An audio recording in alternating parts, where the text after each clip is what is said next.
Bonjour, deux docteurs et un musicien invités aujourd'hui dans Destin croisé.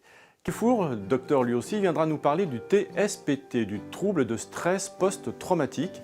Il en a souffert lui aussi parce qu'il a été médecin pour des ONG sur des terrains de guerre, il a opéré dans des conditions difficiles, il nous en parlera, mais surtout il nous expliquera comment en guérir en libérant ses émotions bloquées.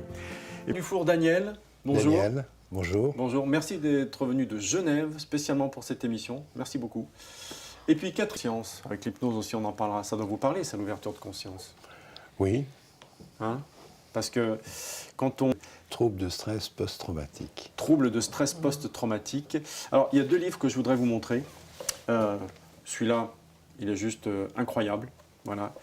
J'ai failli laisser mon âme. Et Le bout du tunnel, donc guérir du trouble de stress post-traumatique.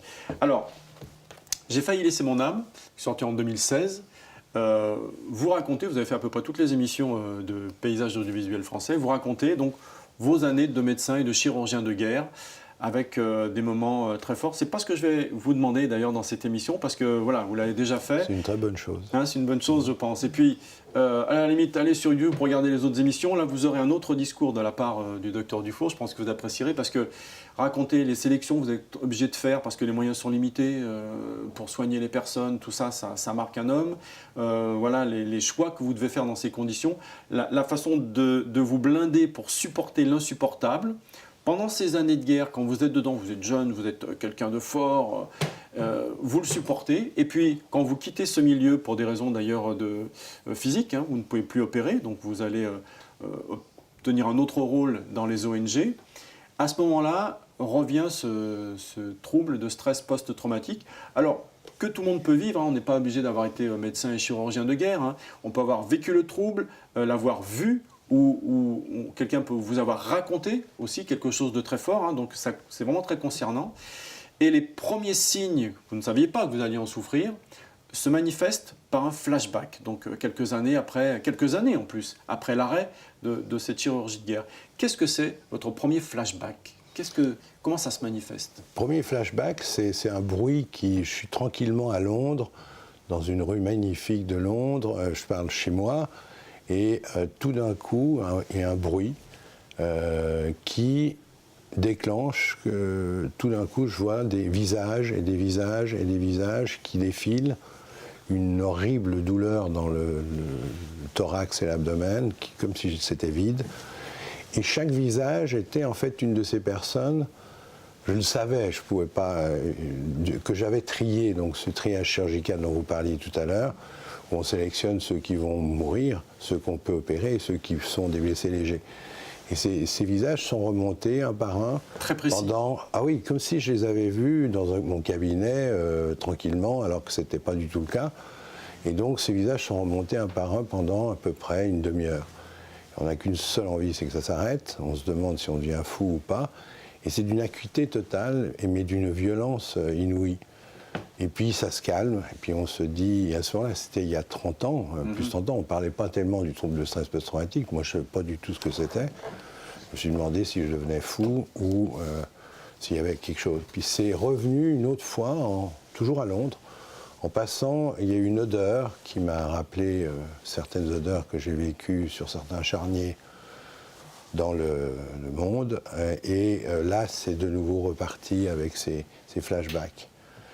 Et puis, on se rend compte, quand petit à petit, on découvre que l'on souffre peut-être de ce trouble de stress post-traumatique, mais qu'on a finalement plein de symptômes qui s'étaient déjà installés avant. Vous avez parlé de la main, je n'opérais plus depuis un moment, ce qui ne me dérangeait pas en tant que chirurgien de guerre, puisque c'est les gens qui font le triage, ils n'ont pas besoin d'opérer, ce n'est pas eux qui opèrent. Mais, et puis, je m'étais complètement enfermé sur moi-même dans une espèce de tour d'ivoire, afin de se protéger. Mais ça, sur le moment, vous m'auriez dit, vous souffrez de ça, je vous aurais dit, mais pas du tout. Je vais très bien, parce qu'on est complètement blindé et on est dans l'action, dans le faire.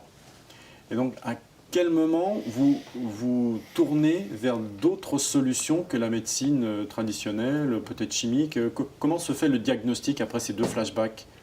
Alors, moi, j'ai eu la chance de ne pas continuer, disons, au comité international de la Croix-Rouge, de quitter. Et puis je me suis dit, qu'est-ce que je fais? Parce que je suis chirurgien de base.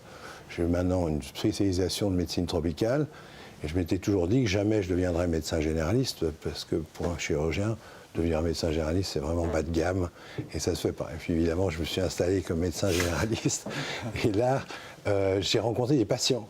Et comme je sortais de terrain d'urgence et tout, je me suis dit non, chaque patient, je vais lui consacrer 50 minutes, et non pas 10 minutes, 20 minutes, qu'il souffre de quoi que ce soit. Et comme j'avais monté un centre anti-stress, qui a 30 ans, était 40 ans, était tout de même assez novateur, très novateur, dans lequel j'avais un nutritionniste, un psychologue, un ostéopathe, des gens qui étaient autour de moi, et on essayait de mettre le patient au centre. Et moi, j'étais un peu le naïf du groupe, et je posais toujours des questions: pourquoi êtes-vous stressé, pourquoi, et chaque fois, on remontait les patientes et les patients remontaient à un événement chargé d'émotions qui n'avaient pas été vécues. Je vous le résume parce qu'en fait, ça s'est fait tranquillement. C'est une longue interview, ça. Et en même temps, moi, je souffrais de ce trouble de stress post-traumatique, et je me rendais compte que mes émotions, j'en tenais absolument pas compte, et que je les avais bien encapsulées, et que je n'avais pas non plus été élevé dans un milieu où les émotions étaient reines. Et c'est petit à petit, voilà, que finalement mes patientes et mes patients m'ont appris la médecine que je fais depuis 30 ans, c'est-à-dire d'aller chercher les causes plutôt que de traiter les symptômes. Et ça, c'est quelque chose c'est un cadeau merveilleux que ces personnes m'ont fait, et ça s'est fait progressivement. Et je l'ai appliqué évidemment, parce que vous devez tout de même être un peu conséquent, à moi-même. Et puis c'est comme ça que j'ai pu guérir de ce trouble de stress post-traumatique. Je dis bien guérir et non pas vivre avec, et continuer à vivre, parce que ça c'est important. Libérer ces émotions bloquées. Voilà. Déjà les repérer, diagnostiquer. Déjà les accueillir. Mais parce que le plus important, c'est de poser un diagnostic. Voilà, c'est à tel moment que cette émotion a pris racine en vous, et vous devez vous en débarrasser. Alors vous avez créé une méthode qui s'appelle, écoutez bien, à l'envers de l'ego. À quel moment, racontez comment vous avez créé cette méthode. À quel moment donné vous avez eu l'idée de le faire, en fait, à l'envers de l'ego. Les patientes et les patientes me disaient: oui, d'accord, ok, j'ai des émotions, je suis en colère, ou je suis triste, ou je suis joyeux aussi, parce qu'à Genève, on est dans un pays où on montre peu notre émotion de joie. Oui. Et je disais: qu'est-ce que vous pourriez en faire? Et moi-même, très franchement, je ne savais pas très bien comment répondre à la question. Et je disais: je ne vais tout de même pas pleurer si je suis triste parce que je suis un adulte, ou je ne vais pas commencer à crier, je suis en colère, il faut que je transforme ça et tout. Peut-être ça serait bien d'essayer de le faire. Et c'est là où la définition de l'ego est petit à petit définie, en disant celui qui nous coupe du moment présent, qui nous met soit dans le futur, soit dans le passé, donc dans les peurs ou les culpabilités. Deuxième grande caractéristique, celui qui nous coupe la reconnaissance du ressenti et de l'expression de nos émotions de joie, de tristesse et de colère. Troisième, celui qui nous coupe de nous-mêmes, de la personne qu'on est, moi j'appelle ce noyau fondamental, peu importe, cette personne merveilleuse qu'on a en nous.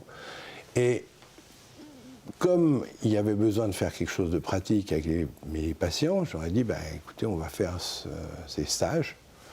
On est parti dans la nature. Et, vraiment dans la forêt. Dans la forêt, nature, pour aller exprimer les émotions qu'on gardait en soi, après évidemment avoir éteint le mental, c'est-à-dire essayer de faire que ce mental soit le moins présent possible. Parce que comment on fait? Par méditation, par respiration, simplement, par discussion, je crois moi, je dirais plutôt en portant l'attention à son corps physique, portant son attention à son corps sensoriel, et donc en essayant vraiment de revenir dans le ici et maintenant, mais en sachant que de ce ici et maintenant, il y a des émotions, et quand elles sont bloquées, il reste encore une tension. Et que ce n'est pas un nirvana immédiat. Je crois que tout le monde peut en témoigner. La tension intellectuelle amène une tension physique, donc on somatise, etc. Exactement. Et c'est comme ça que cette médecine s'est faite. Qu'est-ce qui se passe à l'envers de l'ego? Vous prenez une hache et vous coupez un arbre? Non, on ne coupe pas les arbres parce que ça ne fait pas. C'est interdit. C'est plutôt de taper sur des souches ou simplement de crier dans son oreiller si on est chez soi. Mais quand on est dans la nature, de crier dans la nature, mais pas en groupe. Ce n'est pas une thérapie de groupe. Ah, d'accord. Il y a plusieurs personnes qui font ces stages, mais chacun le fait et exprime de son côté ce qu'il a exprimé. D'accord, donc en fait, ces stages, vous arrivez dans la nature, sans jugement de l'autre, et on se lâche en fait. Ben, quand on arrive à éteindre ce mental et qu'on le fait de plus en plus souvent et qu'on le fait sur une durée de 3-4 jours, ben, c'est vrai que le mental, donc les jugements de valeur, les comparaisons sont beaucoup moins importantes et présentes. Et à ce moment, il y a une ouverture qui se crée par rapport à soi-même et donc forcément par rapport aux autres. Et c'est comme ça qu'il y a un cheminement qui peut se faire. Mais ça ne veut pas dire qu'on doit forcément aller à un stage pour pratiquer tout ça. On peut le faire aussi chez soi. C'est le but du reste du livre que j'ai écrit, c'est de dire tout le monde a accès à cela avec quelques instruments qui sont à disposition de tout un chacun finalement. C'est le bout du tunnel. Alors ce qu'il y a de bien, c'est qu'il y a des témoignages de toutes les professions, un coiffeur ou autre, comme je l'ai dit, on n'a pas besoin d'être chirurgien de guerre. Les troubles peuvent être anodins pour certains, mais en fait très impactants pour nous-mêmes. Ça aussi, c'est très troublant quand on est parent, notamment quand on élève son enfant. Moi, j'ai 2 fils. Il y a des choses anodines qu'on peut faire quand on a un enfant qui, en fait, sont très impactants pour après. C'est pas un drame, mais voilà. Et comme je le disais, ce qu'il y a d'intéressant dans ce que vous dites, c'est qu'on peut le vivre, on peut le revoir, ou on peut se le faire raconter. C'est très sournois finalement le stress, le trouble, l'impact qu'on peut avoir. Oui, et ça c'est bien que dans la nouvelle classification, parce que les classifications on fait dire ce qu'on veut, mais très longtemps on a considéré le trouble de stress post-traumatique comme étant purement un trouble anxieux. Donc évidemment on traitait ça avec des anxiolytiques et des psychothérapies X, Y ou Z, et sans aucun effet réel. On a maintenant défini que, en effet, il n'y avait pas simplement les personnes qui étaient elles-mêmes victimes d'un événement traumatique, mais qu'il y avait ceux qui pouvaient assister à cet événement, comme vous l'avez dit, ou même à qui on peut raconter. Un travailleur social, par exemple, qui va toute la journée entendre parler des enfants battus, ces enfants battus qui vont raconter ça, des infirmières qui vont entendre toute la journée comment s'est passé l'accident de voiture de la personne qui est là.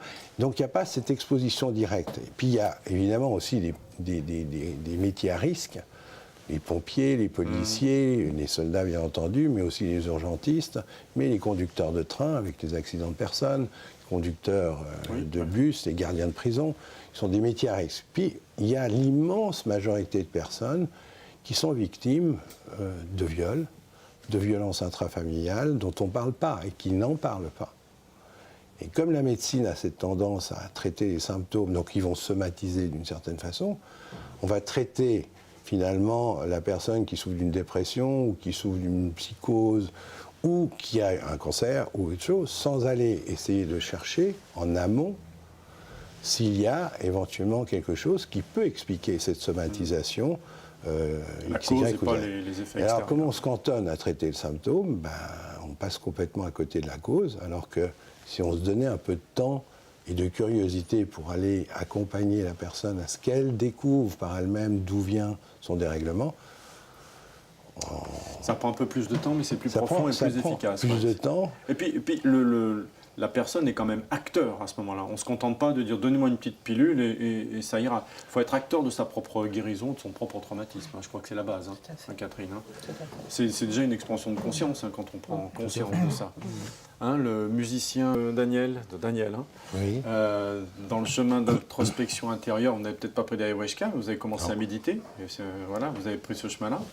À quel moment donné vous vous dites tiens, je vais essayer?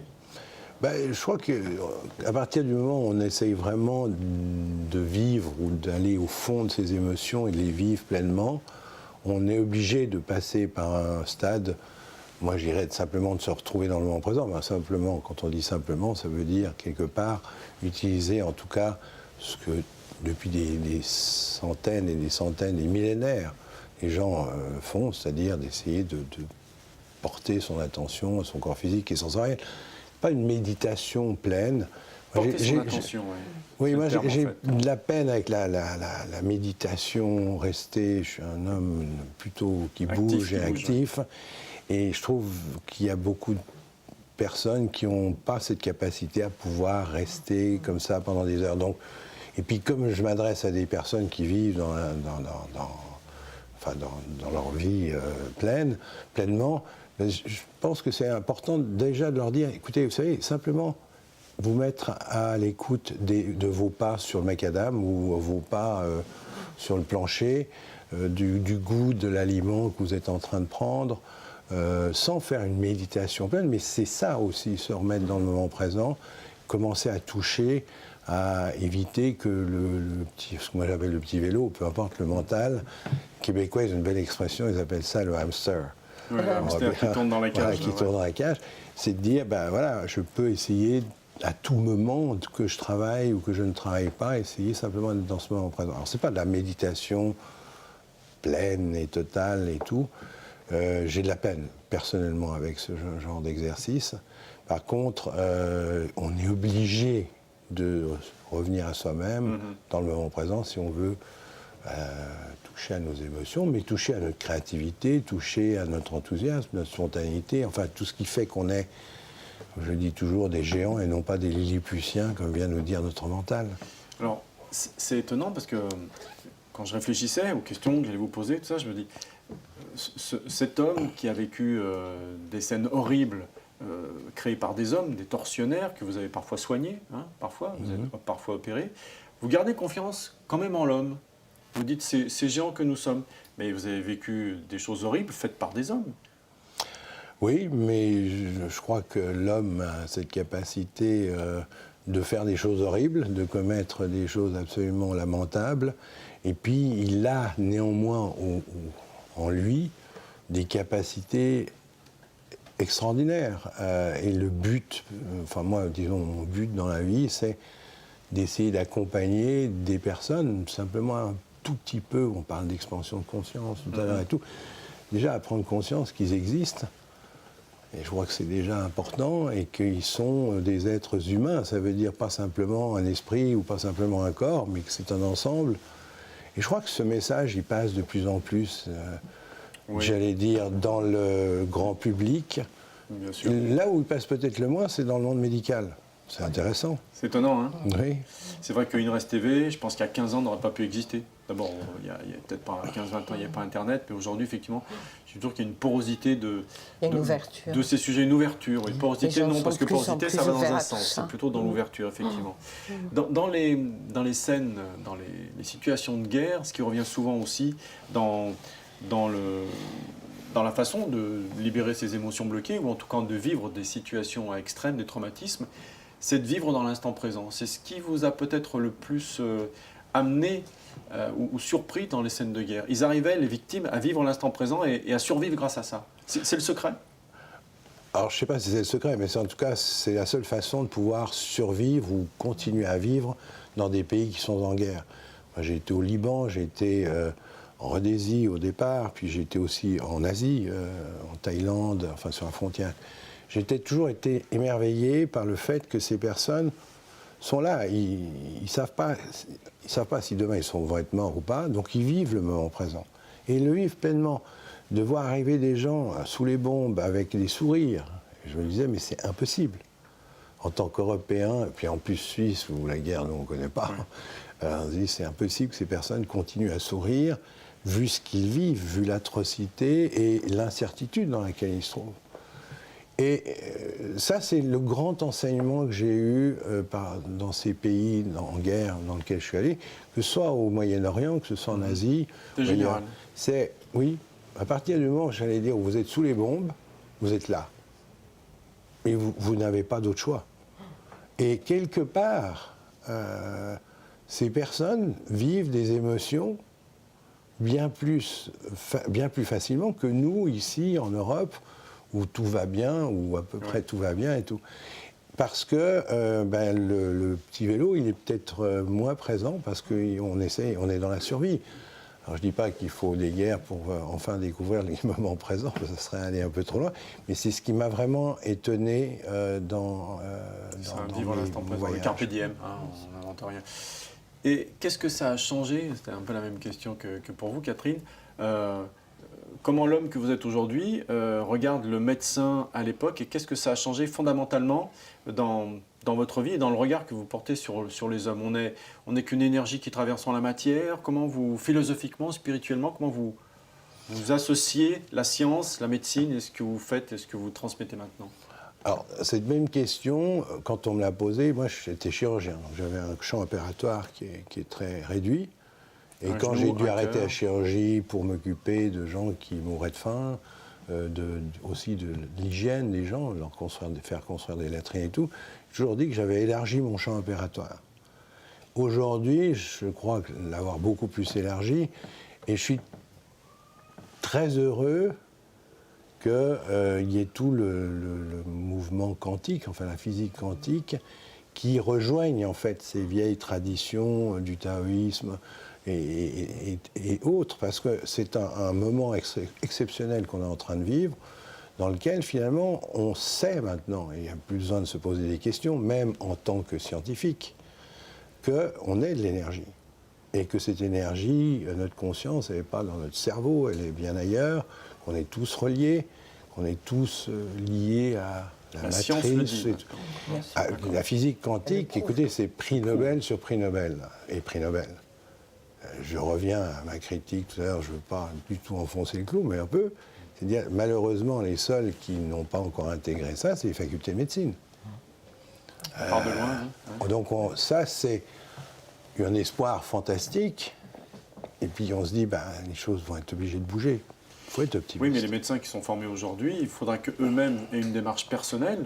On en avoir peut-être des conseils. Il y en a de plus en plus, Catherine. Ouais. Surtout mes parcours de formation, j'ai de plus en plus de médecins qui viennent et qui s'intéressent, qui explorent, qui font les formations et puis qui ont envie de faire évoluer leur médecine. D'accord. Ouais. De plus en plus. De plus en plus de médecins généralistes, mais généralistes de l'âme, c'est ça? Qui deviennent des médecins holistiques, généraliste de l'âme, médecins ça me de plaît l'âme bien, et ça, du cœur. Holistique. Oui. Dans votre, quand vous avez commencé à créer votre clinique, à soigner le stress, quelle est la médecine, la thérapie qui vous a le plus aidé? Vous parlez d'ozonothérapie, de choses comme ça. J'ai fait de l'ozonothérapie, j'ai fait... Vous avez tout essayé, hein. À Un peu peu près comme tout Catherine, essayé. un long parcours. Et plus j'essayais, il y avait des choses qui marchaient très bien, plus j'ai essayé de dépouiller tout ça. Parce que finalement, l'instrument, si on croit en l'instrument, on se trompe. Si on croit en l'outil, on se trompe. Que ce soit la méthode Hodge ou que ce soit autre chose, les plantes, pour moi, ça, c'est pas l'essentiel. C'est petit à petit que la personne revienne à elle-même, retrouve son autonomie, parvienne à retrouver finalement qui elle est. Avec cette expansion, avec ces facultés extraordinaires qu'on a en soi. Alors, peut-être que certains instruments peuvent être utiles pour certains, pour d'autres instruments. Comme vous le disiez un peu au départ, moi j'étais très king, c'est comme ça et c'est pas autrement. Aujourd'hui, je dis, pourvu que la personne puisse aller cheminer par elle-même en prenant de plus en plus son destin en main, c'est ça le but. C'est qu'une personne, même dans une consultation, sorte plus intelligente, c'est-à-dire avec plus de connaissances sur elle-même, qu'elle n'y est rentrée.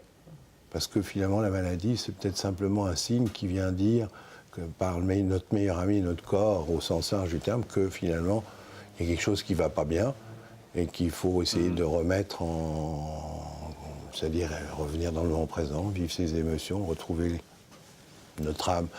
Âme, corps, pour moi, c'est la même chose. Catherine, je pense que vous êtes d'accord. Hein. Âme, ouais. corps, musique, hypnose, Ouais, c'est ouais. l'ouverture de conscience. Vous vous rendez compte qu'on est déjà presque à la fin de cette émission? C'est passé trop vite avec vous. En tout cas, merci.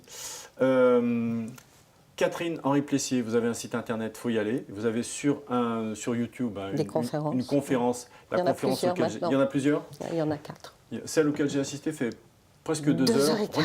Regardez tout, jusqu'au bout, écoutez tout, vraiment sans interruption, et vous allez voir. Voilà, mettez-nous sur Facebook ou autre, sur Inrest TV, vos sentiments. Il se passera quelque chose. Merci, en tout cas, d'être venu. Docteur Dufour, Daniel, merci bien. Alors, si vous voulez en savoir plus, ou en tout cas différemment, sur le docteur Dufour, voilà, dans le numéro 38 d'Inexploré, abonnez-vous. Hein.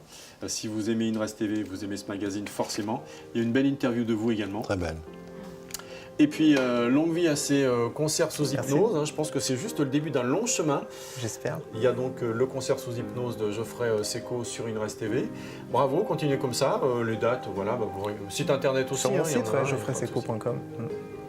Merci beaucoup. Et puis, Merci à très vous. vite. On Merci se à retrouvera vous. forcément. Merci, au revoir. Merci. Au revoir à tous.